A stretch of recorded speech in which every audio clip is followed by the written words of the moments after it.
بسم اللہ الرحمن الرحیم نحمده ونصلی علی رسولہ الکریم اما بعد فاعوذ باللہ من الشیطان الرجیم بسم اللہ الرحمن الرحیم ان الصلاة تنہی عن الفحشاء والمنکر صدق اللہ مولانا العظیم۔ میرے نہایت معزز سامعین و ناظرین، السلام علیکم ورحمۃ اللہ وبرکاتہ۔ آج ہم آپ حضرات کے سامنے ایک نئی ویڈیو اور ایک نئے ٹاپک کے ساتھ حاضر ہوئے ہیں۔ آج کے ہمارے ٹاپک کا عنوان ہے نماز کی فضیلت اور اہمیت قرآن و حدیث کی روشنی میں، اور یہ ایسا ٹاپک ہے کہ اگر آپ حضرات میری بات کو توجہ سے سنیں گے کہ نماز کا حکم کتنا اہم حکم ہے، کہ اللہ تبارک و تعالی نے دنیا اور آخرت کے کامیابیوں کا ذریعہ نماز کو بنایا، دنیا اور آخرت کی بھلائیوں کا ذریعہ نماز کو بنایا۔ اگر میری آپ ویڈیو اول سے آخر تک اچھی طرح سماعت کریں گے تو انشاءاللہ آپ ضرور اللہ تبارک و تعالی کے حکم سے نمازی بن جائیں گے۔ تو ابھی ہم باقاعدہ اپنی ویڈیو کا آغاز کرتے ہیں۔ تو سب سے پہلی بات نماز کے متعلق کہ قرآن مجید فرقان حمید کے اندر رب ذوالجلال نے نماز کا جو حکم ارشاد فرمایا وہ ایک دفعہ نہیں بلکہ سینکڑوں اعتبار سے اللہ تبارک و تعالی نے ہمیں نماز کا حکم دیا۔ فرمایا کہ اقیم الصلاۃ و آتوا الزکوٰۃ، نماز کو قائم کرو، زکوٰۃ ادا کرو۔ قرآن مجید کی 51 صورتیں ہیں جن میں سے 109 دفعہ صراحتاً نماز کا حکم ہے،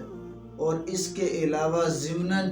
سینکڑوں مرتبہ اللہ تبارک و تعالی نے اس نماز کے حکم کو بیان فرمایا۔ اس کی اہمیت کا اس بات سے اندازہ لگائیں کہ اللہ تبارک و تعالی نے جتنے بھی احکام ہیں وہ سارے احکام اللہ نے زمین پر نازل کیے، لیکن قربان جائیں نماز کے تحفے کو کہ اللہ نے اپنے محبوب دو عالم سرکار دو عالم صلی اللہ علیہ وسلم کو آسمانوں پر بلا کر یہ تحفہ عطا فرمایا۔ تو اس سے نماز کی اہمیت اور فضیلت ہمیں سمجھنی چاہیے کہ نماز کتنی عظیم الشان چیز ہے اور کتنا اللہ تبارک و تعالی کا بڑا حکم ہے۔ نماز اللہ تبارک و تعالی نے نماز کے متعلق سورۃ البقرہ کے بالکل ابتدائی آیتیں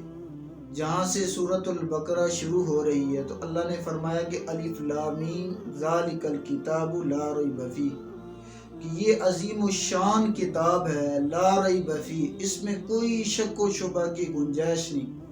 آگے اللہ نے فرمایا کہ یہ کتاب ایسی ہے ھدی للمتقین، یہ متقیوں کے لیے ہدایت ہے۔ آگے اللہ تبارک و تعالی نے متقیوں کی صفات کو بیان فرمایا کہ متقی کون سے لوگ ہیں، الذین یؤمنون بالغیب، جو بن دیکھے اللہ تبارک و تعالی کی ذات پر ایمان لاتے ہیں، ویقیمون الصلاۃ، اور نماز کو قائم کرتے ہیں، ومما رزقناہم ینفقون، اور جو ہم نے ان کو رزق دیا اس میں سے وہ خرچ کرتے ہیں۔ تو اللہ تبارک و تعالی نے قرآن پاک کی اس آیت مبارکہ کے اندر ایمان کے بعد سب سے مقدم چیز، سب سے پہلی چیز کو جس کو اللہ نے ذکر فرمایا کہ ایمان والے اور ہدایت اور متقی لوگ وہ ہیں کہ جو نماز ویقیمون الصلاۃ، جو نماز کو قائم کرتے ہیں۔ اس لیے ارشاد فرمایا کہ اقیم الصلاۃ و آتوا الزکوٰۃ، کہ نماز کو قائم کرو اور زکوٰۃ ادا کرو، ورکعوا مع الراکعین، اور رکوع کرنے والوں کے ساتھ رکوع کرو۔ اس آیت کے ضمن کے اندر علماء فرماتے ہیں کہ یہاں پر نماز کو جماعت کے ساتھ پڑھنے کی تاکید کی گئی ہے کہ ورکعوا مع الراکعین، کہ رکوع کرنے والوں کے ساتھ رکوع کرو۔ تو ہمیں نماز کو جماعت کے ساتھ پڑھنا چاہیے۔ اور نماز کی خاصیت کیا ہے کہ اللہ رب ذوالجلال ارشاد فرماتے ہیں کہ ان الصلاۃ تنہا عن الفحشاء والمنکر، کہ بے شک نماز جو ہے بے حیائی اور منکرات سے آدمی کو روکتی ہے۔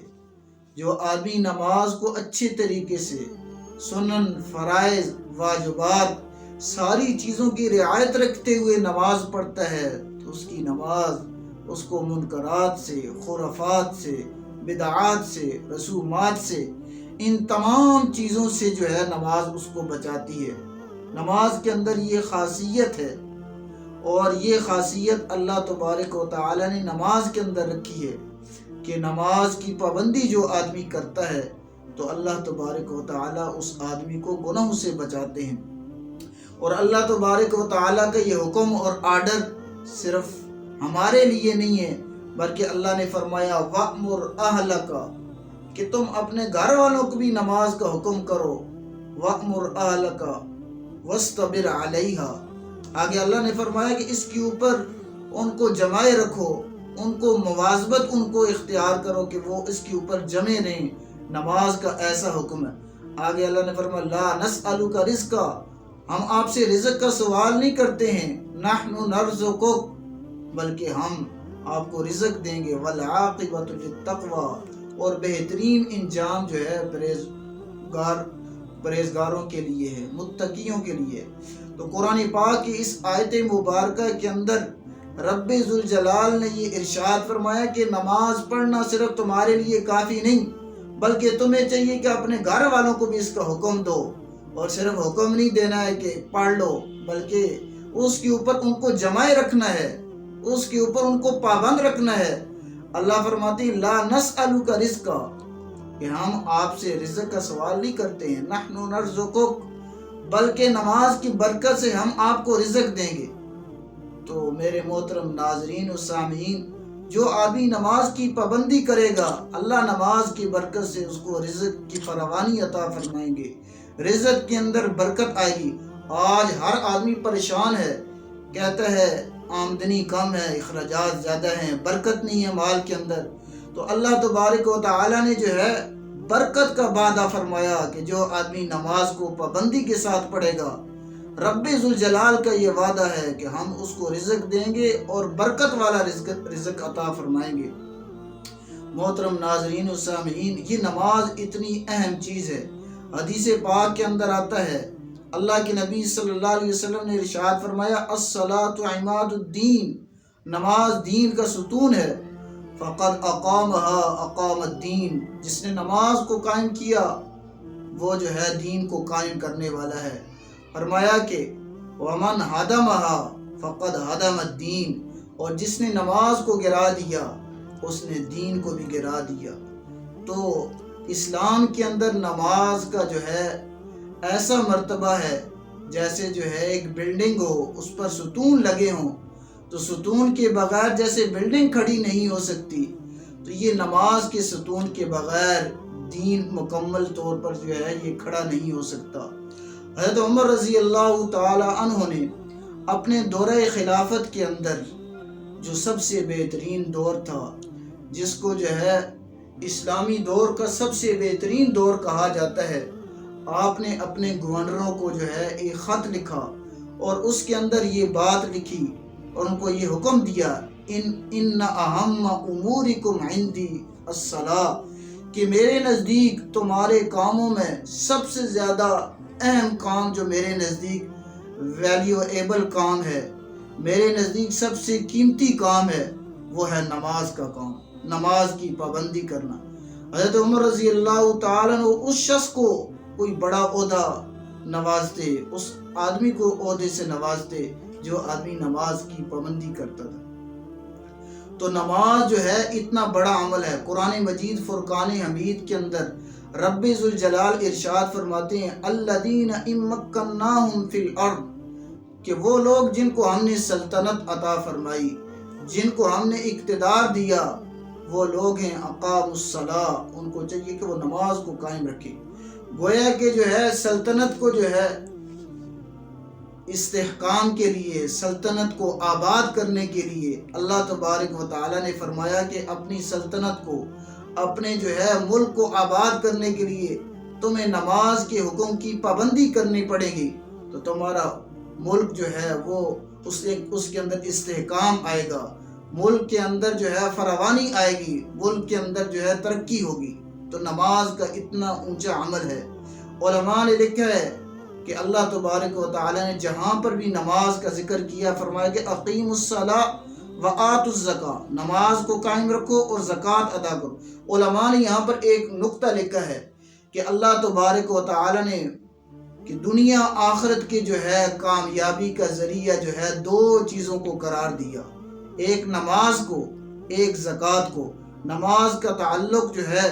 وہ حقوق اللہ سے ہے، اور حقوق اللہ میں سب سے اہم چیز جو ہے وہ نماز ہے، اور نماز ایسا عمل ہے جو بندے اور خدا کے درمیان جو ہے کنیکشن ہے۔ تو جب بندے اور خدا کے درمیان کنیکشن مضبوط ہوگا تو اللہ تبارک و تعالی جو ہے اس کو دنیا آخرت میں کامیاب ہے۔ اور دوسری چیز علماء نے فرمایا کہ زکوٰۃ کا ذکر فرمایا تو زکوٰۃ ایسا عمل ہے جو مخلوق اور بندے کے درمیان جو ہے کنیکشن ہے۔ یہ دو چیزیں جو ہیں آدمی کی دنیا آخرت کی کامیابی کا ذریعہ ہیں۔ ایک مخلوق کے ساتھ آدمی کا تعلق مضبوط ہو، ایک خالق کے ساتھ آدمی کا تعلق مضبوط ہو، دونوں چیزوں کا اہتمام ہوگا تو اللہ تبارک و تعالیٰ اس آدمی کو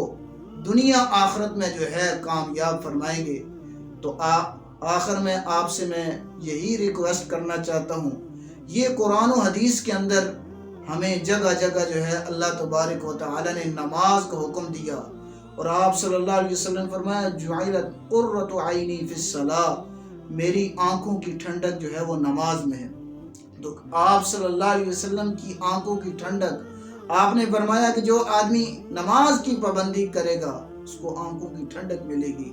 اور میری آنکھوں کی ٹھنڈک اس کو ملے گی، اور میں جو ہے اس سے خوش اور راضی ہوں گا۔ اللہ تبارک و تعالی سے دعا ہے کہ اللہ تبارک و تعالی ہم تمام مسلمانوں کو نماز کی فضیلت اور اہمیت سمجھ کر پابندی کے ساتھ نماز پڑھنے کی توفیق عطا فرمائے۔ وآخر دعوانا الحمدللہ رب العالمین۔